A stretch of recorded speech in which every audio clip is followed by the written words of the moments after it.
The US ups its efforts to stop WikiLeaks. The payment service providers, money brokers, closed down WikiLeaks' account.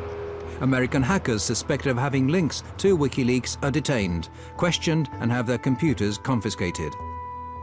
At the end of the day, things involving the web, I think you find, are less mysterious and new than may meet the eye at first.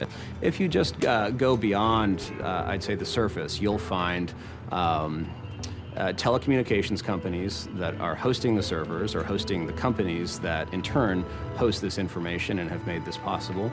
You'll find banks that provide banking services to these people. You'll find landlords who provide rent to the individuals involved. So to that extent, I'm pretty sure you can peel back the onion and find exactly what this organization is, where it conducts its activities, and which jurisdiction it's subject to most directly.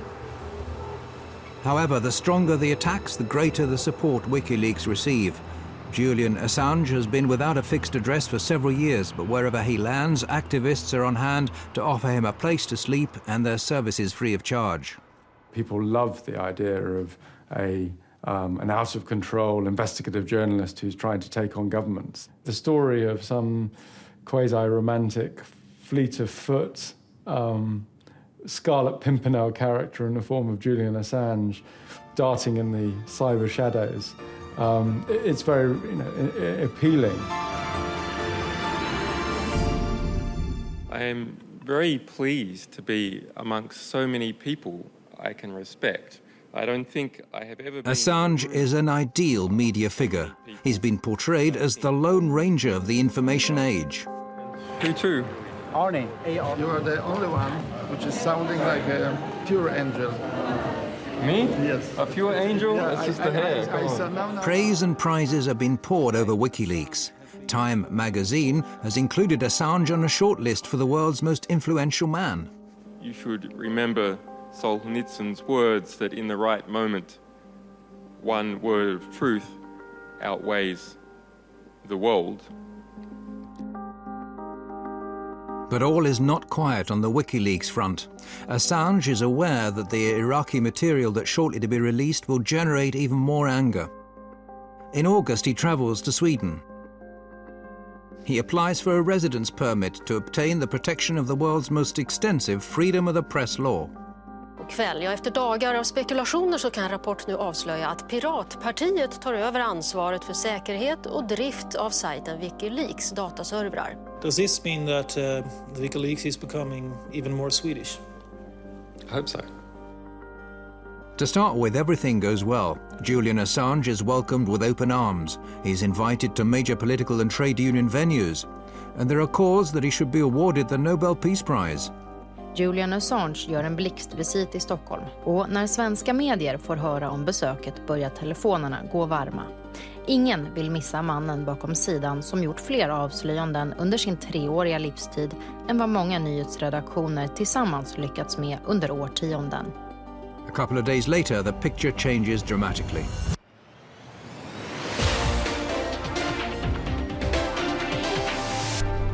Åklagare har nu beslutat att inleda en förundersökning mot WikiLeaks-grundaren Julian Assange. WikiLeaks grundare Julian Assange förhördes igår kväll. Swedish authorities have issued an arrest warrant for WikiLeaks founder Julian Assange. He's accused of rape and molestation. On the 20th of August, Assange is accused of rape.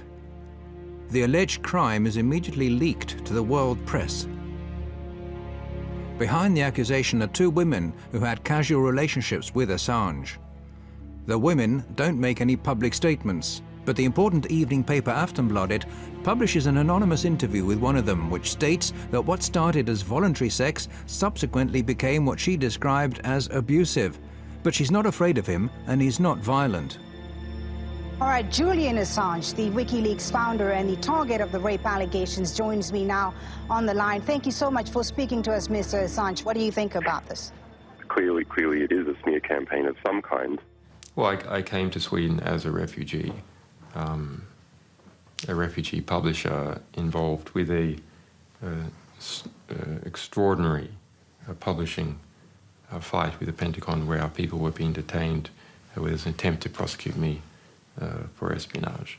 So I'm unhappy and disappointed with how the Swedish justice system has been abused.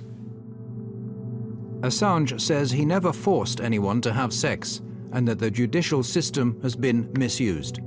He implies that he's a victim of personal revenge and US pressure. That troubled a lot of us that had worked with the organization, the way this case was mixed with WikiLeaks. The way, of course, there must have been a party at the American embassy in Sweden when they read these news. It's like, yes, we don't have to do anything except just to pass this on. But whatever the truth is, a shadow has now been cast not only on his but also WikiLeaks' name. The rape allegations lead to a storm of protests from WikiLeaks. WikiLeaks has become the sensation because the two last big scoops, and the only scoops that have been actually played into the hands of the mainstream media, are sort of WikiLeaks versus the US or Julian Assange versus the Pentagon. This is not what WikiLeaks is about. It is a site that focuses on all sorts of leaks from all over the world. It has weakened the organization. That is my perception. Too much focused on one person, and one person is always much weaker than an organization. The difference of opinion began when Assange decided to put all of WikiLeaks' resources into the giant American disclosures, and it's now grown into a serious source of discontent regarding how the organization should be run. I think the wisest thing to do would have been to do this slowly, step by step, to grow the project. That did not happen.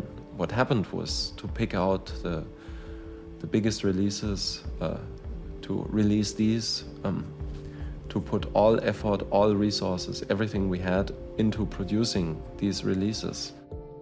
Other voices join in the criticism, some through anonymous media interviews, and now it's Assange's turn to look for leaks. This is an extract from a chat between Domscheit Berry and Assange.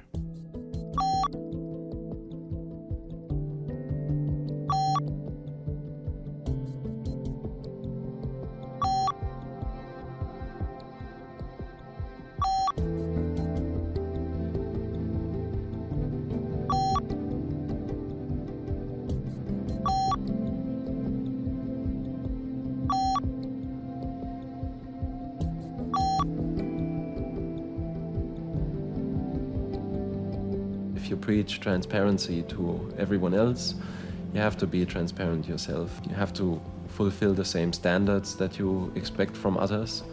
And I think that's where we've not been heading into the same direction philosophically anymore. The argument ends with Daniel and several others quitting WikiLeaks. Eventually this ended with me arguing with Julian about basically his dictatorial behavior, which ended in Julian saying to me that if I had a problem with him, I could just piss off, I quote. Those who quit the organization build up their own site on the quiet, OpenLeaks, to be run without an authoritarian editor and serve purely as an online distribution service, helping people deliver material anonymously to the media. OpenLeaks is a technology project that is aiming to be a service provider for third parties that want to be able to accept material from anonymous sources. Well, I'm inclined not to talk too much about the few people that have decided that their interests are not with the WikiLeaks anymore. What I hear is that some of the people are, contemplating to open up their own website with the same ideal as WikiLeaks, and I think that's an excellent idea, and I wish them well. I think it's the more the better. WikiLeaks continues to pursue its set strategy, which leads to massive media reaction when the next part of the material is published. I can't think of any case where a satellite news channel, the BBC Radio World Service, terrestrial channels and broadcasters and the internet are all going to go at the same time on the story. This disclosure is about the truth. They're the secret files from the Iraq war. Internetplattform Wikileaks. Det är webbplatsen Wikileaks som publicerat omkring 400 000 sidor hemligstämplade amerikanska dokument. So let me just say, with regards to the allegations of not intervening when coming across detainee abuse, not true. The Iraq leak hits the headlines around the world. Thanks to Assange's strategy, the leak has a huge impact and greatly boosts WikiLeaks' resources. Now 40 volunteers are brought in to work more or less full-time for the organization, with another 800 people available for specific tasks.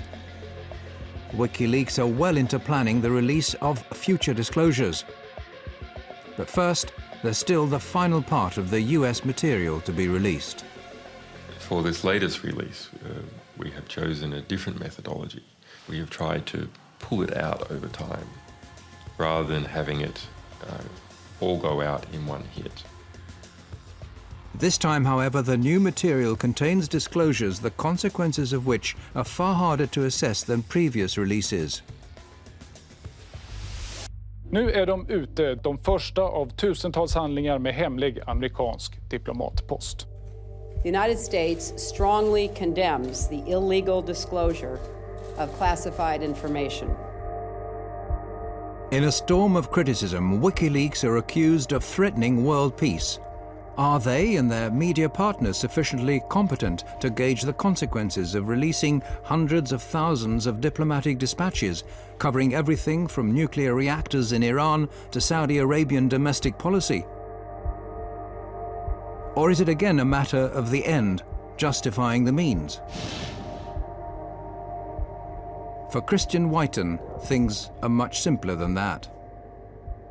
I think Mr. Assange is actually waging political warfare too. He's not using weapons, but he's not using purely soft things either, like words. He's using information, wielding information against us, if you will. That to me is what political warfare is.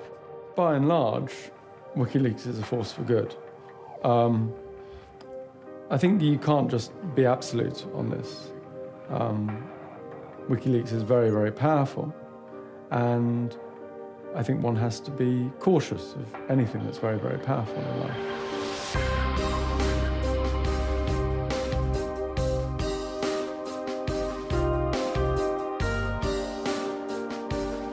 WikiLeaks' website may disappear again tomorrow, or it may suddenly reappear in 1,000 other locations. History is still in the process of being written, and the rape allegations are a long way from being settled. One thing's clear: whatever happens, WikiLeaks have sown a seed, a thought that's impossible to erase. It's about new ways and new channels of disseminating classified information that'll have a profound effect on transparency, not only on the net, but in a broader global dimension. Well, what I really learned in the last 3 years is that a difference can be made bottom up and not only top down. Information does not respect borders. States are going to have to rethink how they approach information. Any state which fails to do this will cease to exist. Well, if we're going to have a military and a defense policy, it's predicated on having information that is controlled. Of course, we're a democracy. We're one of the most open countries, I believe, in the history of the world. But information has to be protected in certain circumstances and denied to the public. Democracy without transparency is no democracy. I mean, that's just an empty word.